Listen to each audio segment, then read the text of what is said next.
My name is Made Agude and I'm 37 years old and I hail from Greater Accra region. My parents are here in Ghana, Mrs. Florence Agude and George Oposika Agude. They're both here in Accra. I was born in London, grew up there with my three sisters, went to school there, did everything there. We used to come to Ghana on holidays, every year or so as we were growing up. Eventually, my parents decided to move to Ghana, which happened probably about almost 20 years ago. My father, before he came to Ghana, was a barrister at law, and my mother was a midwife. My mother ceased to be a midwife when she came to Ghana. She stopped working. My father decided to stop practicing law and start a new company. He runs a security company here in Ghana, which is doing quite well, and it's actually all over Ghana. Because of work constraints, my parents actually sent me to live with my grandmother here in Ghana from about the age of 6 months. I spent a few years here in Ghana. Actually, my first language was Ghana, so I didn't speak English at first. So I went back, I think it's probably around the age of 5 or 6, back to my parents, back in the UK. And they've gone on to have another 3 children. Like I said, we schooled in London, went to secondary school, as is all my sisters, apart from the last one, who was quite young when my parents came to Ghana. So she actually attended school from primary up to secondary here in Accra. We went through from secondary, went to college, went to university. That wasn't easy and it wasn't straightforward. After leaving school, I went to college. After college, I had a child when I was 20 years old. That wasn't easy. I had to continue my education plus working. That is one of probably the most difficult things that you would ever do, especially when you live abroad. You don't have family support as you do here in Ghana, like your extended family. You have to rely on childminders, babysitters, all of which you have to pay for out of your small salary. My mother took it better than my father. Her attitude was more like, okay, this is what's happened, we have to deal with it. And her attitude was, well, a child is from God, so we'll love the child. With my father, it wasn't so easy. He was disappointed in me. He had higher expectations of me, which I didn't fulfill, and it's something that he probably hasn't gotten over. He sees other children from other parents, who haven't had children, or they've gone on to succeed in careers earlier than maybe I had. So he may have seen that as a failure. It affected me because I wanted to please my parents, but I felt that anything I did was not good enough. Even if you tried hard and even, you still managed to get what other people were managing to get, it still wasn't good enough because I had a child. You don't have to fall into that category of, being miserable or you can't achieve anything because you have a child. I think actually when you have that child, it makes you actually strive harder than you would have if you didn't have a child. When you don't have a child, you don't have certain responsibilities. So, you're very carefree and, you can go out with your friends anytime, or you can use your money to buy clothes and, other nice things for yourself. But when you have a child, responsibility of bills, putting that child first, having to see to that child's needs, that makes you grow up very quickly and become responsible. The negative side is that obviously like I said, you have to work harder. You're not able to enjoy as many things as your friends who don't have children. But I see, where I am, I see my children as nothing but a blessing. There's so many positives to having, children, when you have them. And nobody says you're going to get married and have children. That's the ideal. And we would all love that to happen for us, to, have the big white wedding, get married before you have the children. We'd all love that, but unfortunately it doesn't happen like that for everybody. And I just have to accept that I was not one of those people that that it didn't happen for. It's not saying that it's not going to happen, but it didn't happen like that for me. It's so important to give support to your children. If your child comes to you with a pregnancy, an unwanted pregnancy, the child is young, that child needs your support. Whether the child is, under 18, under 16, under 25, whichever age, they need your support. It's a trying time. And I think we need to encourage, especially this thing that happens to girls when they get pregnant, the families don't want to know. And it's so important to encourage these girls to stay in education so they can make something of their lives. It's so easy to not do anything. The child is there, you're not doing anything, and you're just going through life. There are no goals, and you're just going through, and your parents are not saying anything because you've had a child. So that's your lot. Accept it, sit at home. That is not your lot. We have so many things that are going on in the world pioneered by women. Women are now becoming leaders. They're now forming companies, and a lot of these women, they are single parents. And just because they're not outside shouting that they are single parents, maybe you don't know, but sometimes if you read some of their stories, they are single parents. They've been through a lot. So it doesn't mean just because your child has given birth that you should write them off. There's so many success stories out there, and your child could be one of them. So you do need to give that support. And you have to remember, things happen for a season. That child will definitely grow up, and that child can become such a blessing to the family. So it's for that particular moment, it may hurt, or you may feel ashamed that this is what your child has done, but things happen for a reason. If things were to always happen in a uniform way, the world would be so boring. So, we have a lot of diversity, and we have so many different ways that, things have, come about. So I think we need to accept and embrace. I think it's a huge misconception to think that life is easy in the UK, US, or wherever outside. It's not easy at all. You will be there with your child and not have that extended family support. Very few people do. And you do everything for yourself. If you're a single parent, your mother, your father, your brother, your sister, you're everything to that child. You get up in the morning, you'll get that child ready for school, you take that child to school before you have to get to work. By the time you finish work, you have to go shopping for your foodstuffs and things, and yes, and then after go and pick up your child, or even before you get home. By the time you get home every day, you're talking about 7 to 8 o'clock. And then when you get home, you have to cook for that child, get that child's homework done. And that's before your own, cleaning your house, doing your washing, whatever you need to do. By the time you go to bed, it's late. And this is a continuous cycle that you need to go through, and it's not easy at all. Plus studying. If you're studying, and I'm sure a lot of people know how demanding it is to study for not even a degree, any course. It takes your time and your effort, and even, what's happening in your mind. That itself takes a lot of energy from you, and you need your concentration, and that child's needs come first. If something happens to that child needs something, your studies have to, be put aside, and you have to catch up with that later. How you catch up with that, that's your problem. Your lecturer won't want to know that your child was sick or you had an emergency. They just gave you a deadline that you must meet. No excuses. For me, I just knew that if you don't change anything in your life, things won't change. So you need to change things for things to change. And I knew that I was not going to spend my life doing this, up and down to school. I'm going to ferry my kids to school and, do all sorts of things. I wasn't going to do that. So I decided to make a change.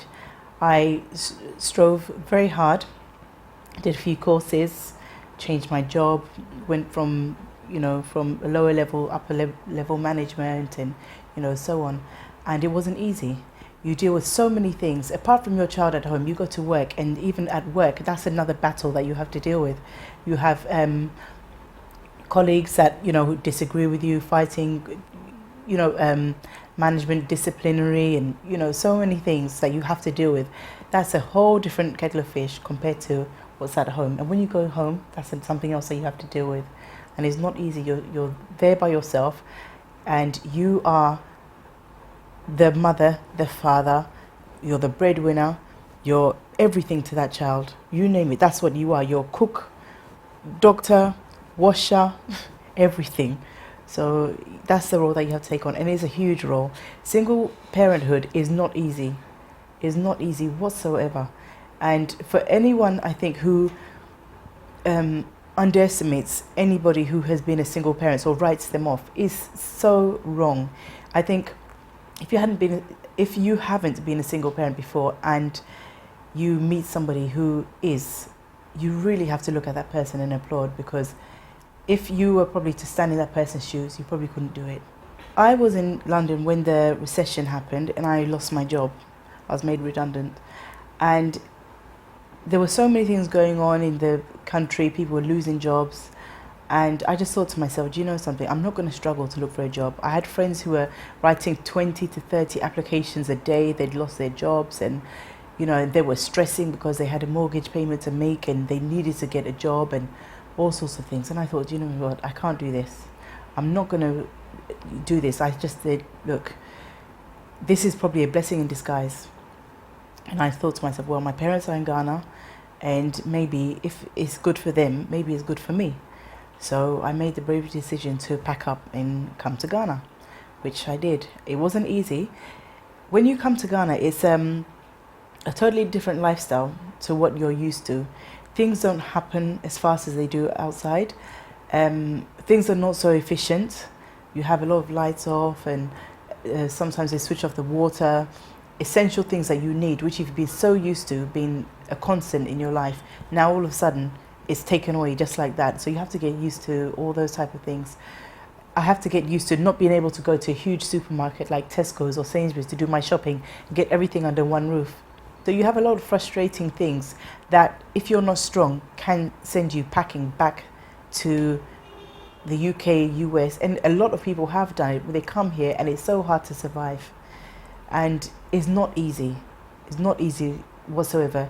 You see, when people see you as well, I am black, just like anybody here. But they see you and they pinpoint you as a foreigner. So the price goes up for you, triple.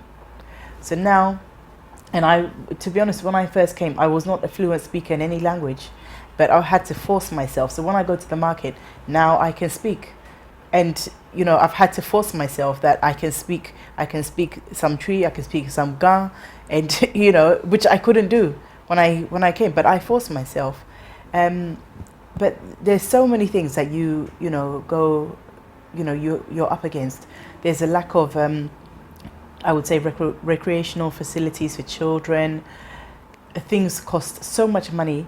If I want to take my children swimming, which I could do in London for a very small amount, or sometimes even free, over here is an extortionate amount I would have to pay. There's so many things like you deal with, like the state of the roads, and you're not used to it, so you complain, But I was determined to stay. So I had to let a lot of those things pass over my head and live as a Ghanaian and forget that I was living outside. Yes, sometimes you compare that, if I was in London, I would have had it like this, or it would have been easy like this, or whatever. But it's not like that. So I just adapt and get on with it. There's no point in me sitting down reminiscing about what I could have. Instead, I'm trying to make things in a good way for my children. I want them later on to, say, yes, my mum did it. And one thing that I think Ghanaian parents don't do, they don't talk to their children. They don't talk to their children whatsoever. We can avoid so many things in this country if we simply talk to our children. There are some things that are taboo, but they need to be talked about. Sex, pregnancy, abortions, STDs. We don't talk to our children about it. Some parents know that their children are having sex, but they choose to ignore it. If you sweep it under the carpet, it's not happening. And you have the result of this all over. So I think that we need to start talking to our children Definitely. I have a fantastic relationship with my children. Like I said, I have two children. The oldest is 17 and the youngest is 8. And I'm so close to them. And we talk about all these things. And I want my children to know that I have an open door policy. If you have a problem, your first port of call is not your friends, it's me. Because I'm going to be the one that will help you get through it and that will help you solve that problem. So anytime my children have a problem, you know, especially the older one, she doesn't hesitate. If one of her friends is going through something at school, she always says, "Mummy, don't tell anybody, but this is what's happening with my friend." And I was like, well, do you want me to talk to her mother? Or, you know, sometimes I have spoken to a few parents on their kids' behalves, but it's a shame that your child cannot speak to you about certain things, imperative things, important things that they cannot speak to you about. They'd rather get that advice from their friends or from the streets, you know, or from just whoever. And you're the one sitting at home. You're the one having to deal with these issues. I think we are seeing a change of mindset amongst people who are now thinking, and they're now saying, well, when I was a child, you know, things were not so great. And they're trying to be a bit different with their children. And I think that's fantastic.